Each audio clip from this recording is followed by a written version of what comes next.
नमस्कार, मैं हूं वंदना पांडे और आप देख रहे हैं के न्यूज़ इंडिया। और सीधा चलते हैं राजधानी लखनऊ, जहां पर कैबिनेट की बैठक कैबिनेट निर्णयों की जानकारी दी जा रही है। सीधा रुक कर लेते हैं।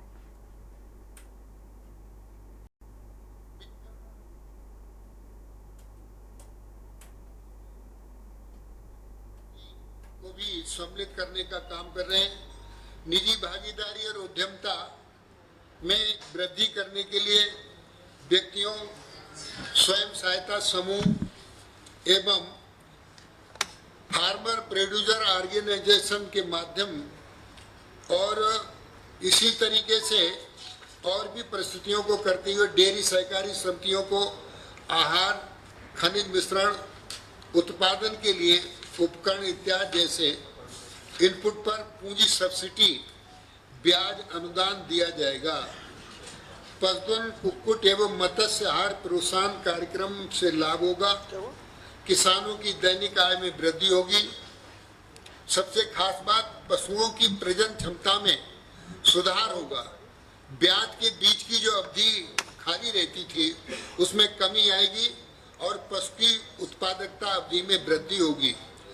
पशुधन, कुक्कुट एवं मत्स्य आहार प्रोत्साहन नीति कार्यक्रम में की अवधि वर्ष 2024 और 2029 तक प्रस्तावित की गई है और 5 वर्ष के पश्चात आवश्यकता अनुसार संशोधन भी किया जा सकता है।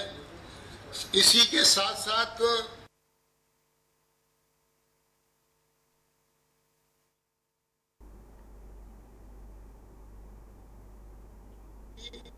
और पशु की उत्पादकता अवधि में वृद्धि होगी। प्रोत्साहन नीति कार्यक्रम में की अवधि Not only India, international.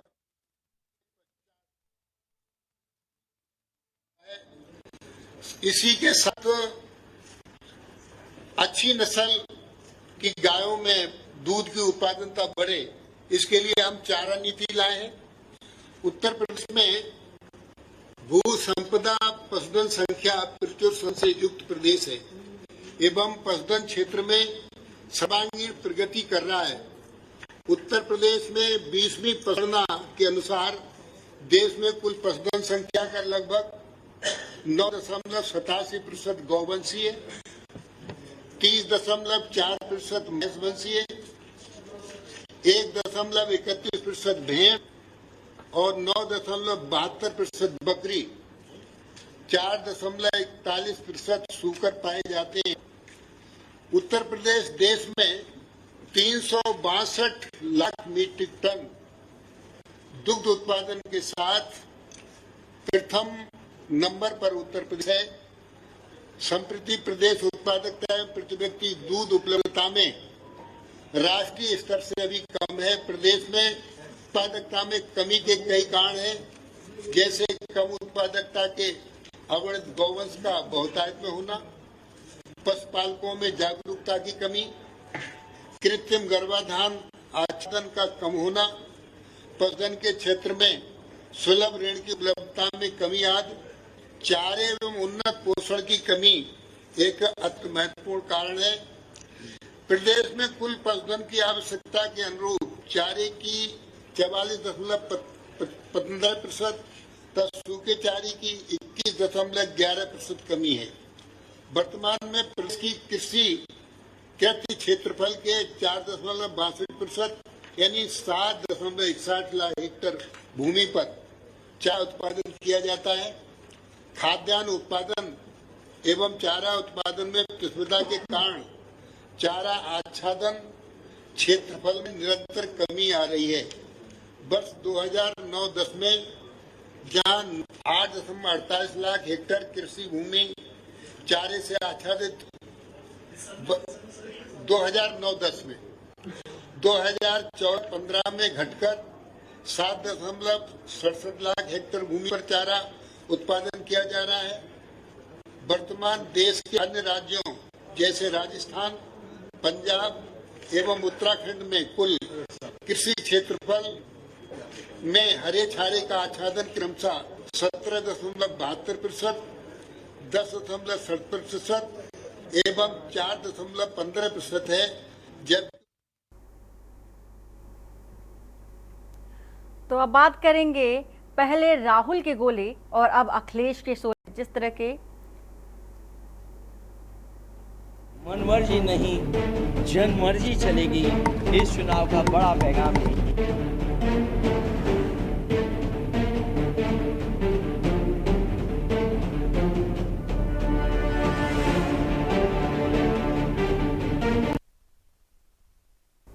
तो सदन के अंदर आपने देखा कि जिस तरह से कल राहुल गांधी के तेवर बेहद सख्त नजर आए थे, उसी तरह से आज अखिलेश के तेवर भी बेहद सख्त नजर आए। अखिलेश यादव ने तमाम बड़े मुद्दे उठाए। इसके साथ ही साथ अखिलेश यादव ने कहा कि ईवीएम पर पहला सवाल उठाया और उन्होंने कहा कि अगर मैं 80 की 80 सीटें जीत भी जाता हूं तो भी मुझे ईवीएम पर भरोसा नहीं है। कई बड़े मुद्दे उठाए। इसके साथ ही अग्निवीर का मुद्दा उठाया, नीट को लेकर के जिस तरह से देखा गया था कि बीते दिन राहुल गांधी के तेवर सख्त नजर आए थे। राहुल गांधी ने जिस तरह से सवाल उठाए थे, चर्चा की मांग कर रहे थे कि आखिर सदन के अंदर नीट पर चर्चा क्यों नहीं हो रही है। उसी तरह से अखिलेश यादव भी कहते नजर आए कि पेपर लीक मसले पर क्यों बात नहीं होती, और सबसे ज्यादा पेपर लीक हुए हैं 10 सालों में, लेकिन अभी तक इस पर कोई भी सवाल जवाब नहीं होता। अगर विपक्ष सवाल करता है तो सत्ताधारी पक्ष जवाब देने को तैयार नहीं होता है। तो तमाम बड़े मुद्दे थे जो कि अखिलेश यादव ने उठाए थे। हालांकि अब शाम के 4 बजे प्रधानमंत्री नरेंद्र मोदी भी जवाब देते नजर आएंगे सदन के अंदर। इससे पहले अखिलेश यादव को आपने सुना, जिन्होंने किसान को लेकर के मुद्दे उठाए, गंगा सफाई को लेकर के मुद्दे उठाए और तमाम बड़ी बातें कही। उन बातों को देखते हुए जो सत्ता पक्ष हंगामा करता नजर आया और सदन के अंदर हंगामा भी देखा गया। तो लोकसभा में बोलते हुए समाजवादी पार्टी के अध्यक्ष अखिलेश यादव ने इलेक्ट्रॉनिक वोटिंग मशीन यानी कि ईवीएम को लेकर बड़ा हमला बोला है। और आज भी जो कि आज सदन का 7वां दिन था और 7वें दिन भी हंगामेदार सदन के अंदर रहा माहौल। और कल राहुल गांधी को आपने सुना और आज अखिलेश यादव को सुना। इन्होंने भी कई विषय उठाए और इसके साथ ही साथ ईवीएम का मसला था, ईवीएम को उठाया। ग्राफिक के जरिए भी समझ लेते हैं कि कौन से बड़े बड़े मुद्दे थे जो अखिलेश यादव ने सदन के अंदर उठाए हैं। अखिलेश की क्या बड़ी बातें हैं वो भी दिखा देते हैं। तो आवारा पशु गन्ना किसान पेपर लीक पर अखिलेश यादव बरसते नजर आए हैं सदन के अंदर। होई वही राम रचि राखा। अखिलेश यादव ने कहा है कि वही होगा जो राम जी ने रच दिया है और अयोध्या का जिक्र किया। अयोध्या में जीत मतदाता की जीत है। इसके साथ ही ये उसका फैसला है जिसकी लाठी में आवाज नहीं होती। ये अखिलेश यादव की कही हुई बड़ी बातें हैं सदन के अंदर की। इसके साथ ही अखिलेश यादव ने कहा कि 10 सालों में शिक्षा माफियाओं का जन्म हुआ। साथ ही ईवीएम हटाना मुद्दा था, मुद्दा है, मुद्दा रहेगा। ईवीएम पर लगातार सवाल उठाते नजर आए हैं अखिलेश यादव और पूरा विपक्षी दल। गंगा जिस दिन साफ होगी क्योटो बन जाएगा। तो अखिलेश यादव तमाम मुद्दों को लेकर के सख्त नजर आए हैं। जातिगत जनगणना के बारे में उन्होंने कहा कि हम जातिगत जनगणना के पक्ष में हैं। अग्निवीर को लेकर के कहा कि इस योजना से देश की सुरक्षा का समझौता हुआ है। सत्ता में आए तो सबसे पहला काम ही यही होगा कि अग्निवीर योजना को खत्म किया जाए। अखिलेश यादव ने बेहद सख्त तेवर दिखाते हुए ऐसे कहा है और इन मुद्दों को उठाया है। इसी के साथ ही साथ बड़ी बातें हैं जो कि अखिलेश यादव की आपको बता रहे हैं। साथ ही ईवीएम पर कहा कि अगर मैं 80 की 80 सीटें भी जीत जाता हूं तो भी ईवीएम पर भरोसा नहीं है।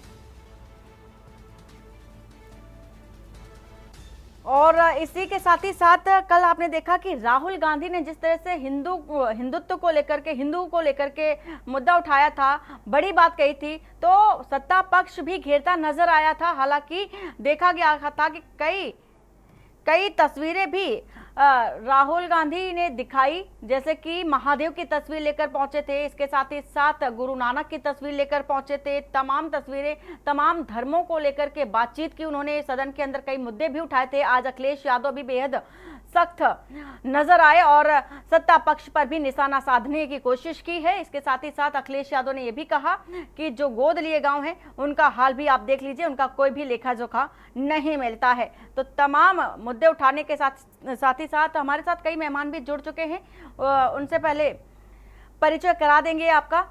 तो पहले राहुल के गोले और अखिलेश के सोले को लेकर के बड़े मुद्दे उठते नजर आ रहे हैं। इसके साथ ही साथ जानना चाहेंगे कि वो कौन कौन से मुद्दे रहे हैं अखिलेश यादव के जो उठाते नजर आए हैं। एक बार फिर से आपको ग्राफिक दिखाना चाहेंगे और चाहेंगे कि एक बार आप मुद्दे जो हैं फिर से देख लें। इसके साथ ही साथ आपको दिखा रहे हैं कि सदन के अंदर भी दिखाया गया कि किस तरह से हंगामा रहा।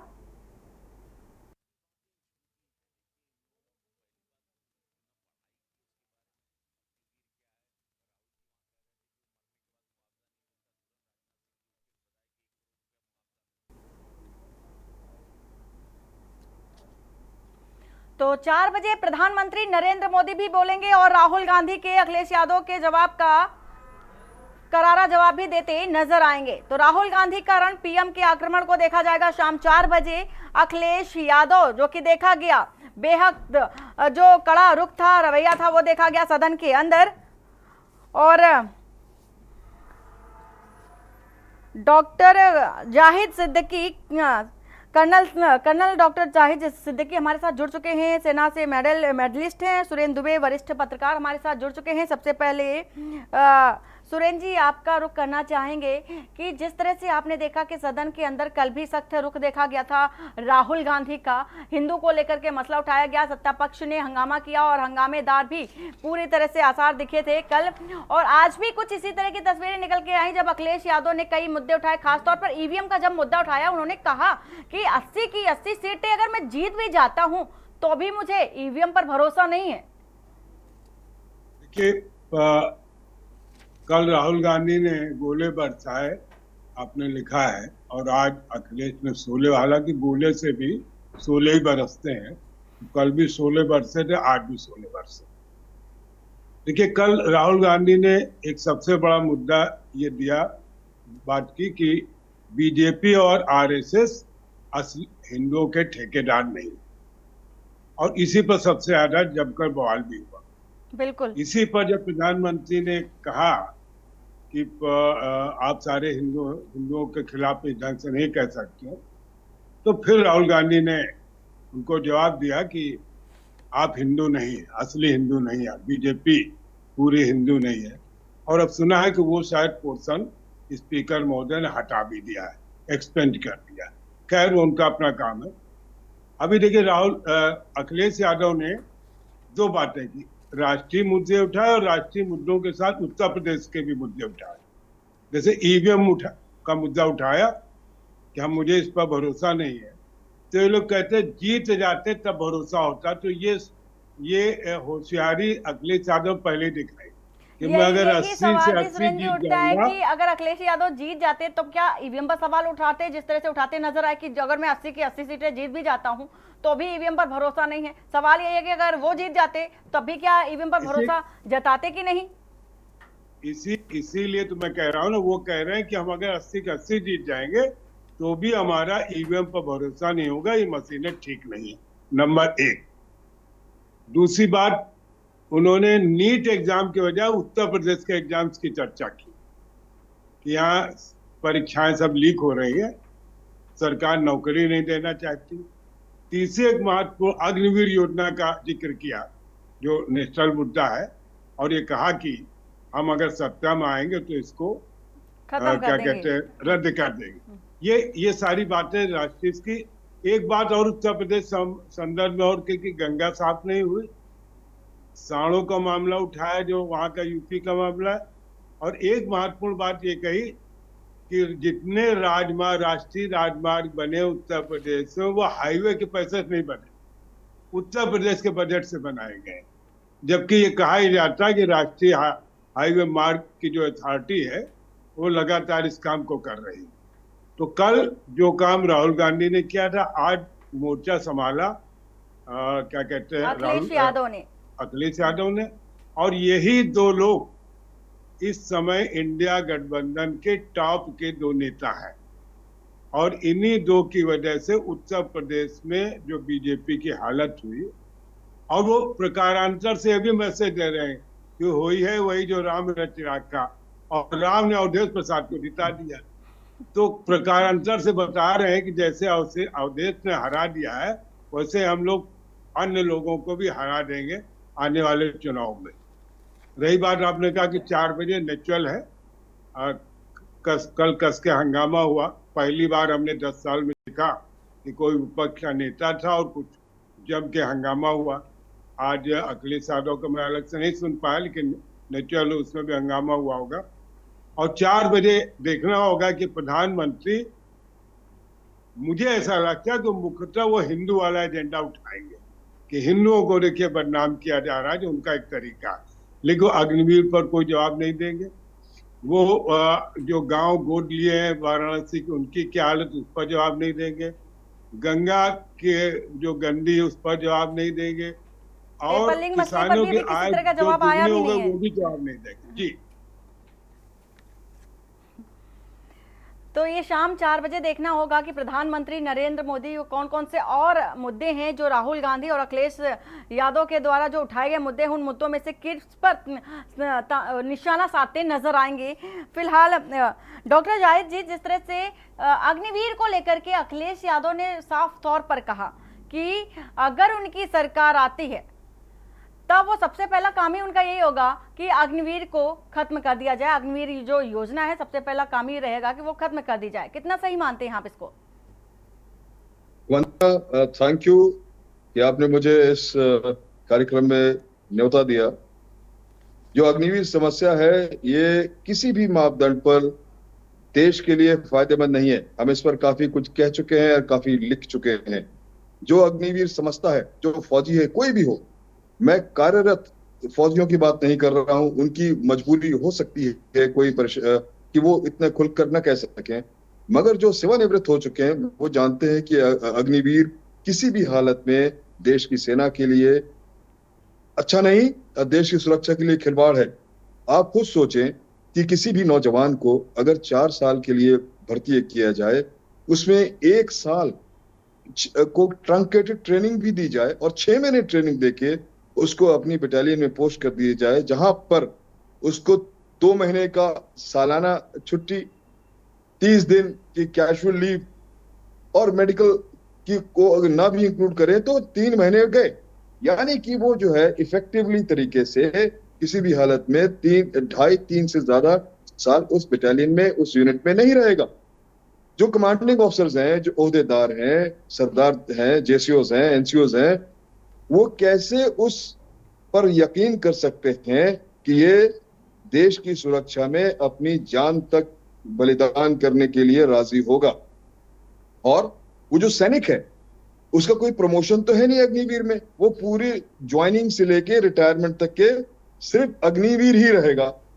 और उसको भी मालूम है कि उसको जो है इतने दिनों बाद वापस जाना है और ना ही पेंशन मिलनी है, ना ही कोई मेडिकल फैसिलिटी है, ना सीएसडी जो बेसिक उनका राइट है हर सैनिक का रिटायरमेंट के बाद, वो भी नहीं मिलना है।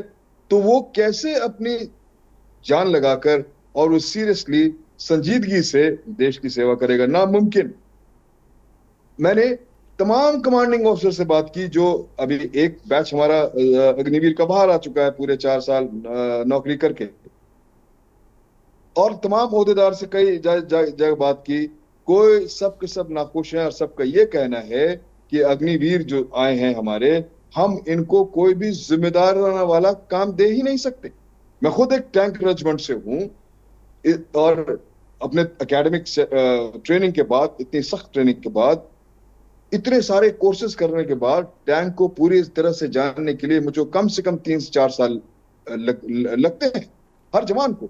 रेजिमेंट में ज्वाइन करने के बाद, बटालियन ज्वाइन करने के बाद भी उसको कई बार ट्रेनिंग सेंटर्स भेजा जाता है और उसकी ट्रेनिंग कराई जाती है ताकि वो हथियारों के बारे में अच्छी तरह से जान ले। सिर्फ हथियार को जानना जरूरी नहीं है, मानसिक तरीके से भी स्ट्रांग होना चाहिए, क्योंकि वो इतना मजबूत हो, इतना सिक्योर हो कि वो उसके अंदर हौसला पैदा हो और घबराए नहीं।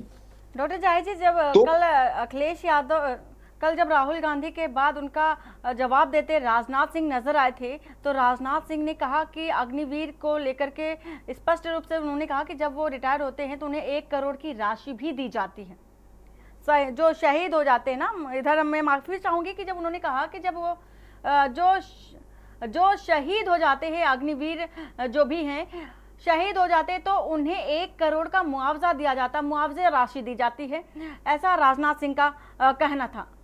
ये काफी बड़ी रकम मानी जा सकती है। उन्होंने जो कहा वो सही कहा होगा, मगर एक केस है कि जालंधर का एक पहला सिपाही अमृतसर का जो कैजुअलिटी हुआ, उसकी बॉडी थाने में दे दी गई थी और माँ बाप को उसको एक डिसेंट मिलिट्री फ्यूनरल भी नहीं मिला और उसके माँ बाप को वो बॉडी थाने से क्लेम करनी पड़ी थी। ये भी हुआ है। और शहीद तो बहुत आखिर और बहुत परसेंटेज कितने होते हैं, हर रोज तो होते नहीं है। अगर कहा भी है और मिला भी होगा तो सही होगा, मगर मैंने अभी तक तो ऐसा सुना नहीं कि कोई शहीद हुआ हो और उसको 1 करोड़ रुपए मिला हो। ठीक है, जो रेगुलर आर्मी वाले हैं उनकी अलग चीज है। मैं खुद एक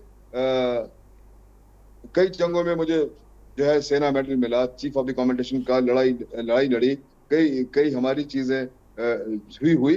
तो जो ऑथराइज लिमिटेड स्टेट गवर्नमेंट वो देते हैं, राइट। तो ये क्लेम करना कि इसीलिए ये स्कीम ठीक है, मुझे लगता नहीं है ठीक नहीं। और मैं अखिलेश यादव के बयान से पूर्ण तरह से सहमत हूं कि अगर किसी भी तरीके से जब अगर ये सत्ता में आए तो इनको सबसे पहले अग्निवीर को इस स्कीम को दरकिनार कर देना चाहिए, बंद कर देना चाहिए। अगर ये इतने ही फायदेमंद होती तो जो हमारी सरकार है अभी वो क्यों एक्सटेंशन की बात कर रही है कि हम 4 के बदले 8 साल कर रहे हैं, हम कम पे इतना बढ़ा रहे हैं, फैसिलिटीज को रिड्यूस करेंगे। इसकी जरूरत नहीं होना चाहिए। रिटेंशन से 25% क्या है, 75% को बाहर आना है। अब वो उस परसेंटेज को भी रिव्यू कर रहे हैं, वो खामियां पाई होंगी, वो सेटिस्फैक्टरी नहीं होगा। तो सिर्फ एक बात अगर डिफेंस हमारे रक्षा मंत्री जी ने कह दी कि शहीद होने पर 1 करोड़ मिलता है, इसका मतलब ये नहीं कि जो 99 बातें हैं जो देश के लिए ठीक नहीं है वो सब सही हो गई। बिल्कुल ठीक नहीं है। अग्निवीर हमारी देश की सुरक्षा के लिए, सैनिकों के लिए मेरी समझ में किसी भी तरीके से फायदेमंद नहीं है। हमको बिल्कुल बिल्कुल जाहिद जी, और यही देखा भी गया था जिस तरह से हरियाणा के जितने अग्निवीर थे उनका विरोध देखा गया था, जंतर मंतर में विरोध प्रदर्शन देखा गया था, एक नया आंदोलन भी देखा गया था अग्निवीर को लेकर के। और सुरेंद्र जी, आपसे जानना चाहूंगे कि अभी जब अखिलेश यादव और राहुल गांधी की बात हो रही है और यही 2 प्रमुख नेता हैं जो विपक्ष की ओर से सत्ता पक्ष को निशाना बनाते नजर आ रहे हैं, लेकिन जिस तरह से कल राहुल गांधी ने महादेव की तस्वीर लेकर के हिंदू को निशाना साधते नजर आए थे, हिंदुओं को लेकर बोलते नजर आए थे। हालांकि उन्होंने ये भी स्पष्ट किया था कि बीजेपी पूरे हिंदू का प्रतिनिधित्व नहीं करती और आरएसएस पूरे प्रतिनिधित्व नहीं करता। लेकिन इसके बाद जिस तरह से महादेव का वो चिल्ला रहे थे, कह रहे थे, तो इनके मुख्यमंत्री महादेव के नाम पर सट्टा चला रहे थे, ऐसा कहना है संतोष पांडे का। उन्होंने भी सवाल उठाया, जो कि छत्तीसगढ़ के राजनाथ से बीजेपी सांसद हैं, कि वो तो सट्टा चला रहे थे महादेव के नाम पर। और ये राहुल गांधी महादेव की तस्वीर लेकर पहुंचे हैं सदन के अंदर।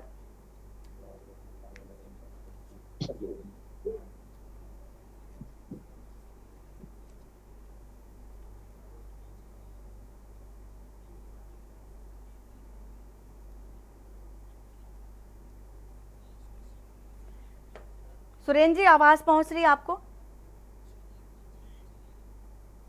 मैं ये कल राहुल गांधी महादेव की तस्वीर लेके गए, गुरु नानक की भी लेके गए, लेकिन गुरु नानक की तस्वीर पर प्रतिक्रिया नहीं आई,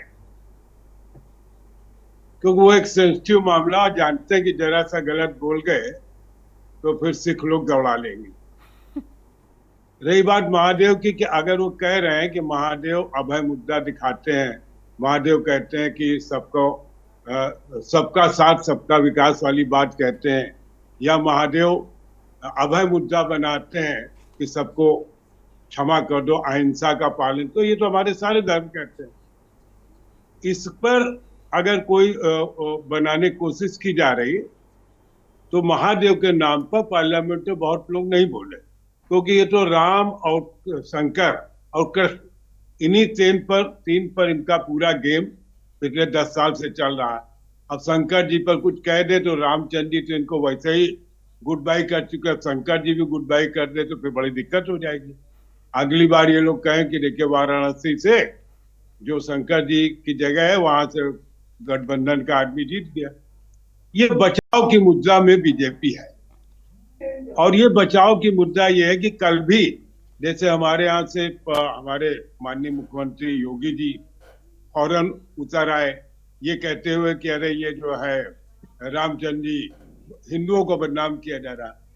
जो कहा गया उसकी चर्चा नहीं की, और आज अखबारों में छपा भी इसी एंगल से कि राहुल ने कहा कि हिंदू जो है हिंसावादी होते हैं, और प्रधानमंत्री ने कहा कि नहीं, ऐसा कहना सभी हिंदुओं पर लांछन लगाना ठीक नहीं, और यही इसी लाइन पर उनका जवाब होगा।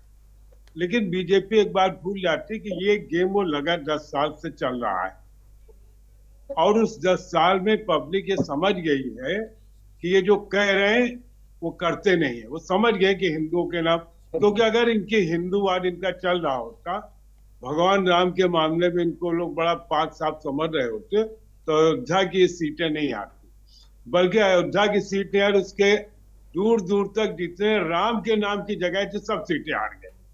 तो लोग कहते हैं भगवान राम इनसे बहुत नाराज है, उनका बस बहुत हो गया। और आपको याद होगा कि जब कर्नाटक में चुनाव था तब प्रधानमंत्री ने हनुमान जी का नाम लिया था, वहां भी हार गए। तो देखिए इसमें इस चुनाव में एक बात की मैं मोदी जी की तारीफ करूंगा, वो चाहे इंसान हो चाहे भगवान हो, जो उनके काम का नहीं होता उसको किनारे कर देते हैं।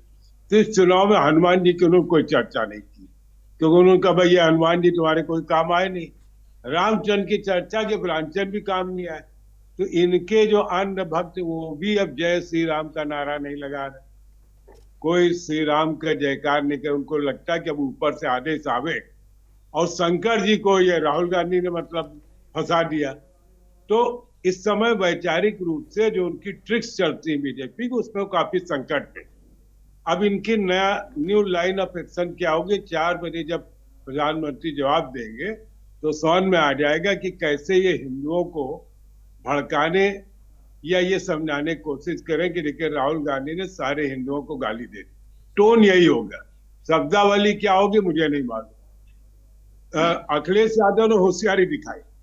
अखिलेश यादव ने हिंदू वाले उस फ्लैंक पर वो गए नहीं, वो अपना उन्होंने ईवीएम पर रहे, अग्निवीर पर रहे, और नौकरियां नहीं दे। ये तो राष्ट्रव्यापी मुद्दे। बाकी उत्तर प्रदेश के मुद्दे उठाए कि यहाँ पेपर लिए, वो नीट पर भी नहीं है। तो हम मुझे लगता है कि अखिलेश यादव ने ज्यादा इंटेलिजेंटली आज का भाषण दिया। अखिलेश यादव शायद ये समझ गए थे कि हिंदुओं पर अगर वो बात करते हैं, सुरेश जी, देखते आज क्या होता 4 बजे। अखिलेश यादव शायद ये समझ गए थे कि अगर वो हिंदुओं पर बात करते हैं या हिंदू को लेकर के कोई भी बात कटाक्ष करते हैं तो वो भी रडार पर आ जाएंगे, जिस तरह से राहुल गांधी आए हैं। जी जी, यही होशियारी दिखाई उन्होंने। बिल्कुल, लौटेंगे आपके पास। सुनील त्रिपाठी हमारे साथ जुड़ गए हैं। सुनील जी, जिस तरह से देखा जा रहा है कि अब सदन के अंदर दो छोर की बातें चल रही हैं, एक तो एक ओर तो विपक्ष है, दूसरी ओर सत्ता पक्ष है।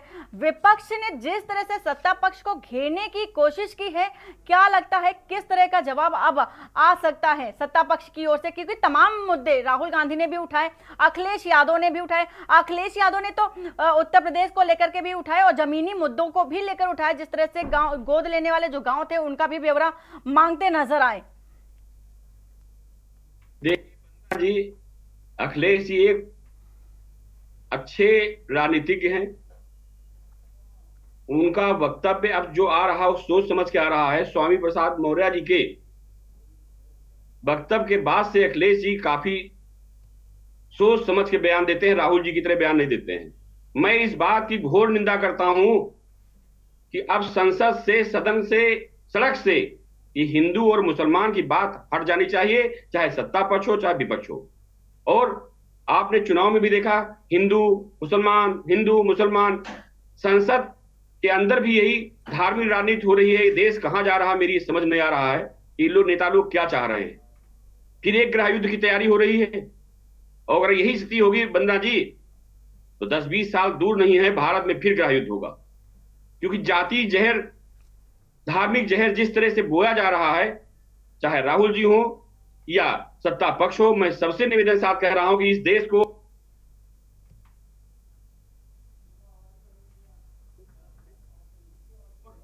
धार्मिक राजनीति बंद कीजिए। आप जिस तरह से राहुल जी ने, मैं तो ये कहूं, हिंदुओं का अपमान किया है। और राहुल जी की बात छोड़ दी, खड़गे जी का भी बयान आपको याद होगा। खड़गे जी के लड़के ने क्या कहा था, सनातन डेंगू है। कांग्रेस तरफ जिस तरह से बयान आए हैं, मैं निवेदन साथ कहना चाह रहा हूं कि भारत में कई धर्मों को मानने वाले लोग रहते हैं। जरा दूसरे धर्म पे आप कटाक्ष करके देख लीजिए और उसका हश्र देख लीजिए। हिंदू सीधा है, सनातनी सीधे हैं, सहिष्णु हैं। इसका मतलब नहीं कि आप गाली बकेंगे तो एक दिन ऐसी स्थिति पैदा हो जाएगी कि जिसको ये देश संभाल नहीं पाएगा बंदना जी। और मैं तो देखता चला रहा हूं कि हर व्यक्ति सनातनियों को केवल टारगेट कर रहा है। जैसे हमारे बड़े भाई कह रहे थे, मैं इनकी बात से कतई सहमत नहीं हूं। आप रोजगार की बात कीजिए, शिक्षा की बात कीजिए, विकास की बात कीजिए, सुरक्षा की बात कीजिए। कहीं शिव जी आ रहे हैं, कहीं हनुमान जी आ रहे हैं, कहीं राम जी आ रहे हैं। और इतने ही आप लोग परिपक्व राजनीतिज्ञ हैं तो दूसरे धर्म के किसी एक भी देवी देवता या अन्य लोगों को आप दिखा देख लीजिए। देखिए देश के अंदर क्या होता है। हमेशा सनातन को टारगेट किया जा रहा है। और कांग्रेस, राहुल गांधी जी से पूछना चाह रहा हूं कि राहुल गांधी जी का धर्म क्या है? दावे के साथ कह रहा हूं, बताइए हमको धर्म क्या है? हिंदू है, क्रिश्चियन है, कौन सा धर्म है? इस तरह से आप देश के प्रधानमंत्री सीमा में जा रहे हैं, ऐसे वक्तव्य दे करके देश का आप मान कर रहे हैं। हिंदू और मुसलमान को लड़ाने का काम किया जा रहा है इस देश में। और ये वंदना जी बहुत ही गलत है, अति निंदनीय है कि लोगों को चैन से आप जियो और जीने दो। हम सनातन धर्म की बात करते हैं तो हम सब सुबह उठते हैं, सर्वे भवन्तु सुखिनः सर्वे सन्तु निरामया सर्वे भद्राणि पश्यन्तु मा कश्चित् दुर्भागी न भवेत्। हम प्रार्थना करते हैं ईश्वर से कि विश्व का कल्याण हो, मेरा कल्याण हो। हम ये नहीं कहते कि हिंदू कल्याण हो, मुसलमान कल्याण हो, सिख कल्याण हो। हम उस चीज की बात नहीं करते। न हमारा ये धर्म सिखाता है और न मेरे भाई मित्र बैठे हुए हैं, इनके भी धर्म में नहीं होगा कि आप दूसरे बुरा कीजिए, गंदी चीजों का उपयोग कीजिए। कोई धर्म ये नहीं सिखाता है कि अगर पड़ोसी हमारा भूखा है हम रोटी खा रहे हैं। मेरी समझ से लोकसभा इस्लाम में भी चुनाव में जिस तरह से हुआ, 2024 के लोकसभा चुनाव जिस तरह से हुए और जो नतीजे निकल कर के सामने आए, शायद यही कारण है कि जनता भी ये समझ गई है कि उन्हें सिर्फ जमीनी मुद्दों से मतलब है। उनके जो मूलभूत मुद्दे हैं उनकी पूर्ति की जाए, उन पर बात की जाए, उन पर चर्चा की जाए और उनके समाधान, उनके जो समस्या है उनका निवारण किया जाए, समाधान निकाला जाए। यही कारण है कि हिंदू मुस्लिम जाति धर्म जातिगत बातें करना जनता को भी कहीं ना कहीं नागवार गुजरा है इस बार। बंदना जी देखिए, संसद का सत्र जो है वो बहुत ही इंपॉर्टेंट होता है। इस बार राहुल जी को खुशी मनाना चाहिए कि आपको विपक्ष में जनता ने मजबूत इसलिए किया है कि सत्ता पक्ष की जो कमियां हैं, महंगाई, भ्रष्टाचार, अन्य मुद्दे, उन पे आप बहस कीजिए। देश के उन मुद्दों को रखिए जो गरीब जनता भुखमरी कगार पर खड़ी है, बेरोजगारी से परेशान है, महंगाई से परेशान है। उस मुद्दे पे आप चर्चा, सत्ता पक्ष भी नहीं जा रहा, विपक्ष भी नहीं जा रहा है, आप चर्चा कीजिए। चली जा रही है, पानी की समस्या आप देख रहे हैं, दिल्ली जैसी राजधानी आज पानी जूझ रही है। जिस देश में 2/4 हिस्सा 1/4 पानी हो, उस देश के लोग पानी तरसे। आप उस पर चर्चा कीजिए कि नदियों से कैसे जोड़ा जाए, कैसे हमारा जल संचयन हो।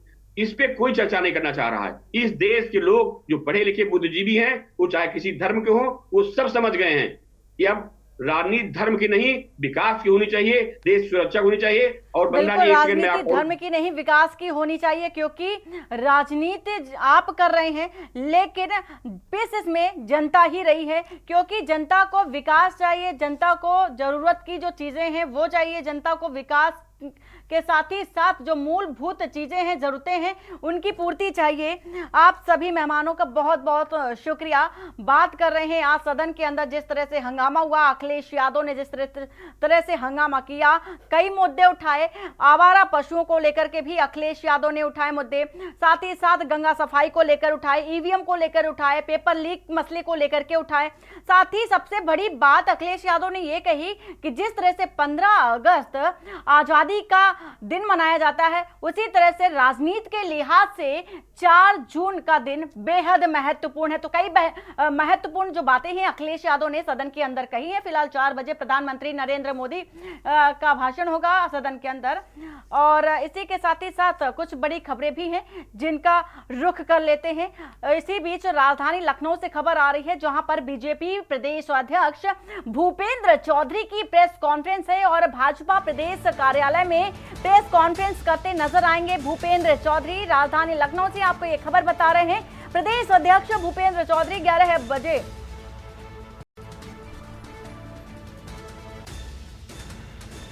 तो प्रेस कॉन्फ्रेंस है भूपेंद्र चौधरी की, कई मुद्दों को लेकर के प्रेस कॉन्फ्रेंस करेंगे। राजधानी लखनऊ से आपको ये खबर बता रहे हैं। लखनऊ से खबर है जहां पर पूर्व एमएलसी सुनील सिंह साजन का बयान निकल करके सामने आया है। उन्होंने कहा है कि अखिलेश यादव आज लोकसभा में अग्निवीर और बेरोजगारी का मुद्दा उठा रहे हैं। अखिलेश यादव कानून व्यवस्था पर भी बोल रहे हैं, साथ ही साथ तमाम मुद्दे उठा रहे हैं।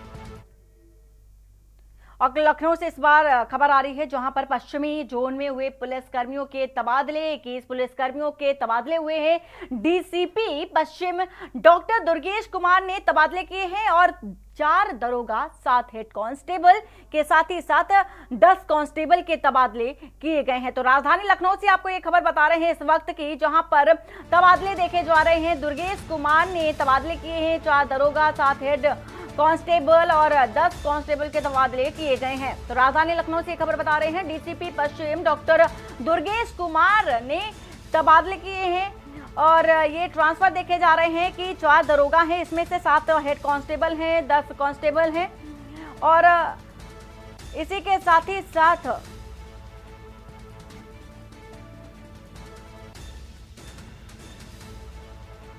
राजधानी लखनऊ से आपको ये खबर बता रहे हैं।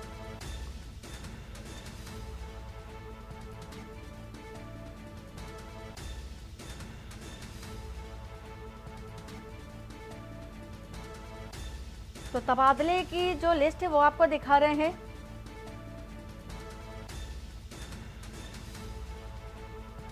राजधानी लखनऊ से आपको ये खबर बता रहे हैं जहां पर तबादले किए गए हैं, 4 दरोगा और 7 हेड कांस्टेबल के साथ ही साथ 10 कांस्टेबल हैं, 10 सिपाही हैं जिनके ट्रांसफर किए गए हैं और डीसीपी पश्चिम डॉक्टर दुर्गेश कुमार ने ट्रांसफर किए हैं। ये जो लिस्ट है वो आपको दिखा रहे हैं टीवी स्क्रीन के माध्यम से।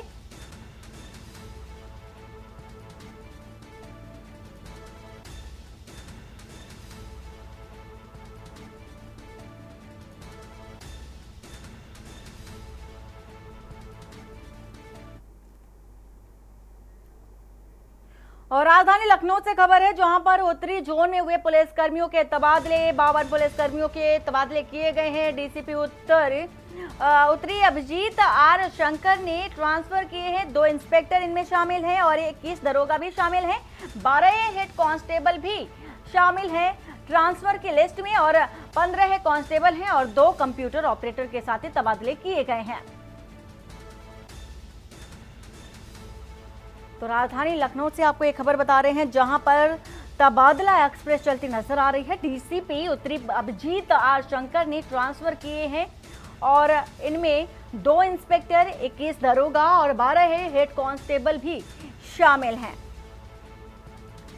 साथ ही साथ 15 हेड कांस्टेबल शामिल हैं। इनमें उत्तरी जोन में पुलिस कर्मियों के तबादले किए गए हैं, 52 पुलिस कर्मियों के तबादले किए गए हैं।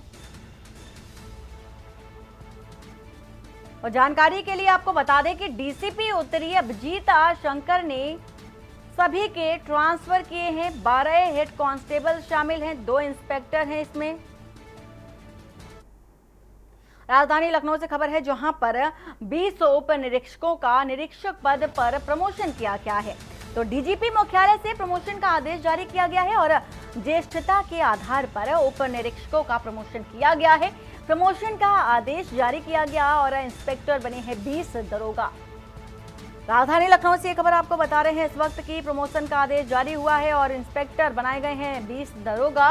इस वक्त की आपको एक खबर बता रहे हैं, राजधानी लखनऊ से 20 उप निरीक्षकों का जो है प्रमोशन देखा जा रहा है। डीजीपी मुख्यालय से प्रमोशन का आदेश भी जारी किया गया है।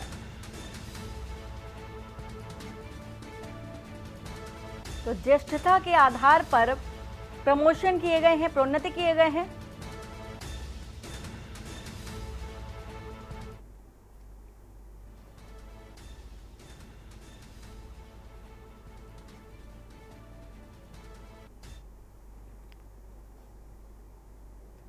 लखनऊ से खबर है जहां पर सोनीलाल पटेल की जयंती है आज और अपना दल एस बनाई जयंती दोपहर 2 बजे के करीब कार्यक्रम का आयोजन होगा। इंदिरा गांधी प्रतिष्ठान में कार्यक्रम का आयोजन किया जाना है। जो जयंती के अवसर पर जन स्वाभिमान दिवस अपना दल के संस्थापक थे डॉक्टर सोनीलाल पटेल, जिनकी जयंती है। जन स्वाभिमान दिवस के रूप में अपना दल जयंती मना रहा है और केंद्रीय मंत्री अनुप्रिया पटेल मुख्य अतिथि होंगी। आने वाले कार्यकर्ता पदाधिकारियों को संबोधित भी करती नजर आएंगे।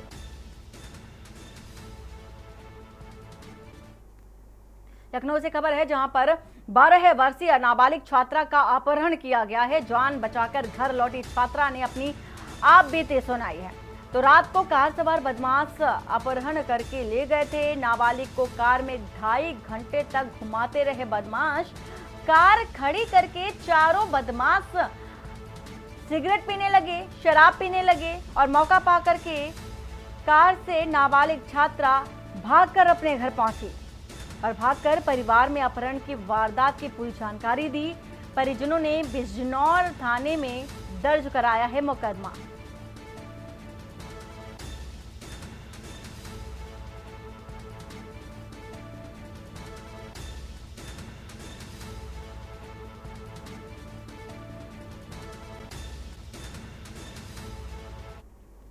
कन्नौज से खबर है जहां पर बच्चों को स्कूल ले जा रही वैन में आग लग गई। इसके साथ ही साथ वैन में देखा जा रहा है कि धू धू करके धुआं उठता नजर आया। बच्चों में चीख पुकार मच गई। चालक ने ग्रामीणों के साथ मिलकर बच्चे को बचाया और ग्रामीणों ने शीशे तोड़कर बच्चों को बाहर निकाला है। मानक विहीन स्कूल वैन में भूसे की तरह बच्चे भरे थे और थोड़ी ही देर में आग का गोला बन गई वैन। तस्वीर भी आपको दिखा रहे हैं, जलकर पूरी तरह से राख हो गई है। छिबरामऊ के सीपीएल पब्लिक स्कूल की स्कूली जो वैन है वो बताई जा रही है। वैन में आग का कारण गैस लीक बताया जा रहा है। फिलहाल बाल बचे हैं स्कूली बच्चे। तस्वीर आपको दिखा रहे हैं। हादसे के बाद मौके पर अफसर भी पहुंचे और जल्दी स्कूली वैन जो है वाहन की चेकिंग शुरू कराने की भी बात कही गई है। तो तस्वीर आपको दिखा रहे हैं कन्नौज के छिबरामऊ की, जहां पर स्कूली वैन में भीषण आग लग गई और पूरी तरह से जलकर राख हो गई है। और गनीमत ये रही कि इसमें सवार सभी स्कूली बच्चे बाल बचे हैं। मौका रहते ही, समय के रहते ही स्कूली बच्चों को वैन से बाहर निकाल लिया गया।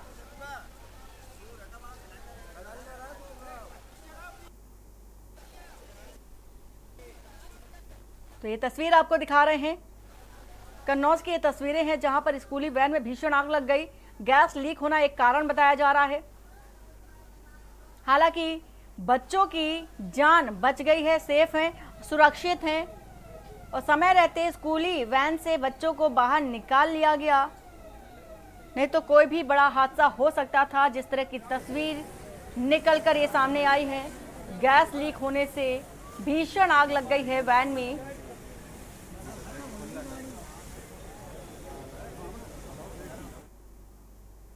और इसी बीच गाजियाबाद से खबर आ रही है। गाजियाबाद से आपको एक खबर बता देते हैं। तो गाजियाबाद से इस वक्त की एक खबर आ रही है। गाजियाबाद से आपको एक खबर बताने जा रहे हैं। महिला से रेप का मामला है। गाजियाबाद से आपको एक खबर बता रहे हैं। महिला से पड़ोसी युवक ने रेप किया है। लोनी के सरकारी अस्पताल में महिला भर्ती है और गंभीर हालत में लोनी से गाजियाबाद के लिए रेफर भी किया गया है। तो गंभीर हालत में लोनी से गाजियाबाद के लिए रेफर किया गया है महिला को। पीड़ित महिला ने आरोपी युवक पर गंभीर आरोप भी लगाया है।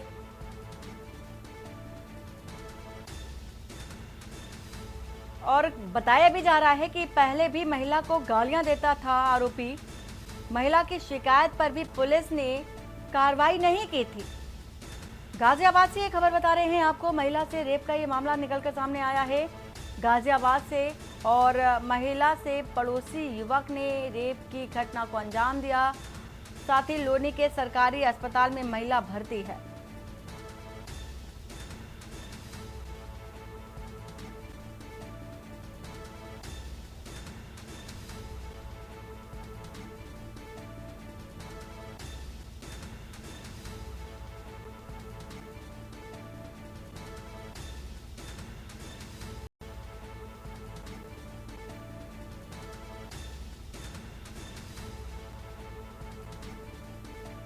तो महिला की शिकायत पर पुलिस ने कार्रवाई नहीं की थी। गाजियाबाद से आपको एक खबर बता रहे हैं।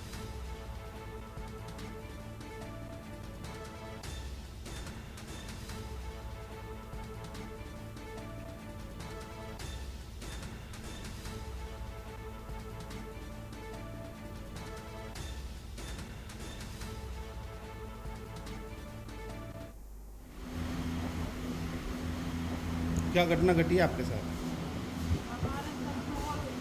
लड़का को सियाया था अंदर, जबरदस्ती किया। कितने लोग थे? अकेला था वो। हथियार वगैरह भी ले रहा था कुछ? नहीं कुछ नहीं, मैंने पता नहीं, मेरे मुंह में कपड़ा डाल रखा था। चमक लाइट गई थी, मैंने देखा नहीं क्या ले रखा क्या नहीं ले रखा। तो घर में कौन कौन लोग थे? तो खाली मैं थी, बच्चे ऐसे सो रहे थे बस। कितने बड़े बच्चे हैं आपके? बच्चे हैं, एक 10 साल की है, एक 9 साल की, एक 5 साल का। पुलिस को सूचना दी है आपने? हाँ जी। क्या वो पहले भी ऐसी हरकत कर चुका है कोई? पहले तो ऐसा हरकत नहीं करता था, खाली गेट बजाता था, गाली बकता था, ऐसा हरकत नहीं करेगी। अभी ये महिला सुबह 4:30 बजे हमारे पास आई थी और इसका सेक्सुअल असॉल्ट का ये केस है और उसको अभी थोड़ा सा दिक्कत ज़्यादा हो रही है। तो सुबह प्राइमरी ट्रीटमेंट तो दे दिया गया है और थाने में पीआई भी भेज दी गई है। जैसे ही थाने वाले पीआई लेके आते हैं, इनको आगे की ट्रीटमेंट के लिए जिला अस्पताल या जीटीबी के लिए रेफर कर दिया जाएगा। क्या समस्या है?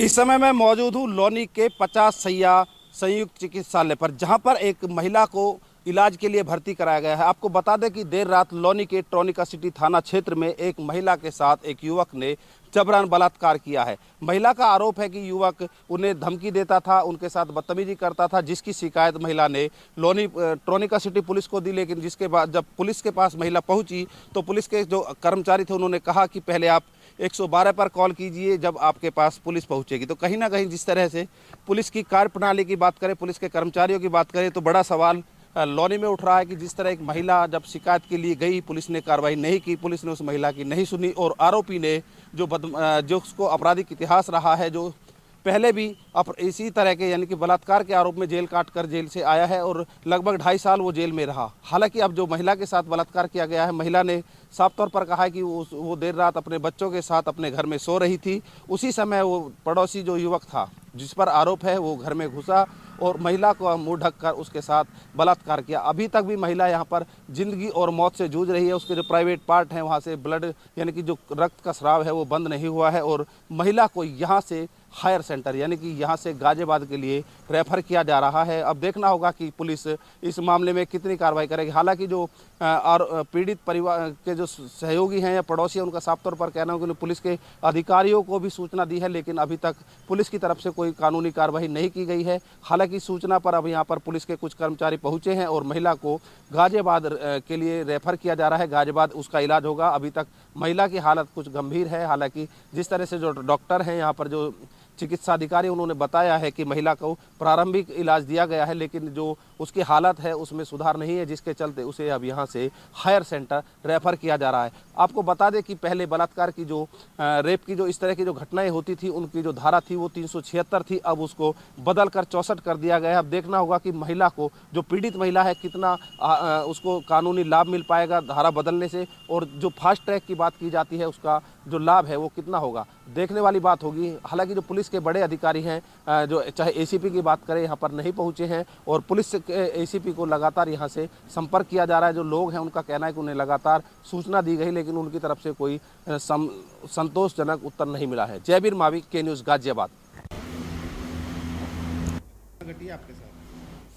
जयवीर, जिस तरह से देखा जा रहा है कि महिला ने बताया कि पहले भी कार्रवाई की बात की थी, लेकिन पुलिस ने कार्रवाई नहीं की थी, इस पर पुलिस विभाग का क्या कहना है?